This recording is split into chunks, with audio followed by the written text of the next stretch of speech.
Again, my name's Gabe Zollner. Well, Kathleen Sebelius, she's like head of the healthcare. She's the secretary of the healthcare solution, if that's what you want to call it.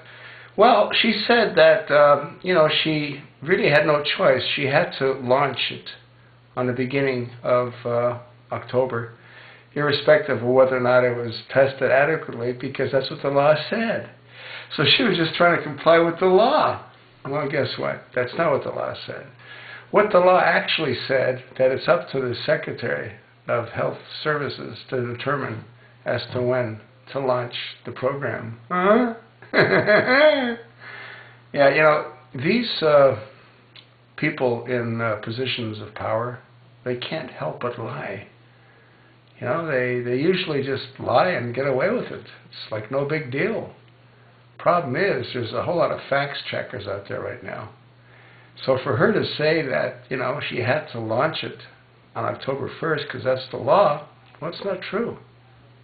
What the law that this abomination created states that it's up to the Secretary of Healthcare Services to determine whether it's ready to launch or not. Now, these people are just jokes. They make an awful lot of money, and they do a tremendous amount of damage to our country. And we allow them to continue to do that to us, like these jack-off members of Congress, $178,500 a year for working, 70 days, 80 days a year? And they don't even work. They just come in and they debate, you know what I mean? They don't read the bills. They haven't got time to read the bills. They're looking to get back on television like Lane Brain McCain, on the radio, KFYI. They love him. I wonder if they're ever going to wake up to realize that the guy's a complete zero. You know what I mean? Yeah. The songbird of the Hanoi Hilton, Lane Brain, Johnny McCain. Huh? I don't think any pilots, whether they're in the Navy, in the Air Force, the Marines, or anywhere else, could crash as many planes as he did and still have their ticket to fly. You know what I mean? It's unbelievable.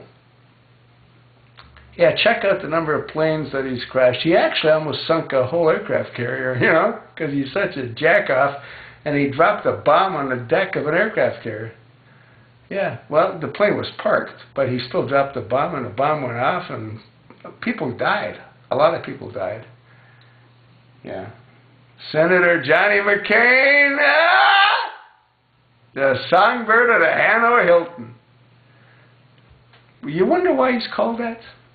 Well, maybe because he sang like a songbird, huh? I think that's what it was. I just wish that constituents in Arizona would write to him and let him know that we know, you know what I mean? We know what he really is. He probably has enough marbles left in his head to understand what we tell him. Whether he can retain it or not is a whole different issue. But at least he needs to know that we know that he's a jack-off. He's a traitor. That's what he is. I'd like to see the White House log, see how many times that jack-off went to visit his buddy Barack Hussein Obama. Ah! It's pretty nuts, isn't it? It is what it is. And the sad part? There's nothing we can do about it. The only ones that can do anything about it haven't yet. And they probably won't. Unlike the Egyptian military that elected to protect their citizens, ours sits back and does nothing. What they have to realize is that without us, they don't get a paycheck. And if Obama does what he plans to do, there'll be no paychecks for anyone. You know what I mean? It won't matter. Wake up, generals. There isn't a lot of time left.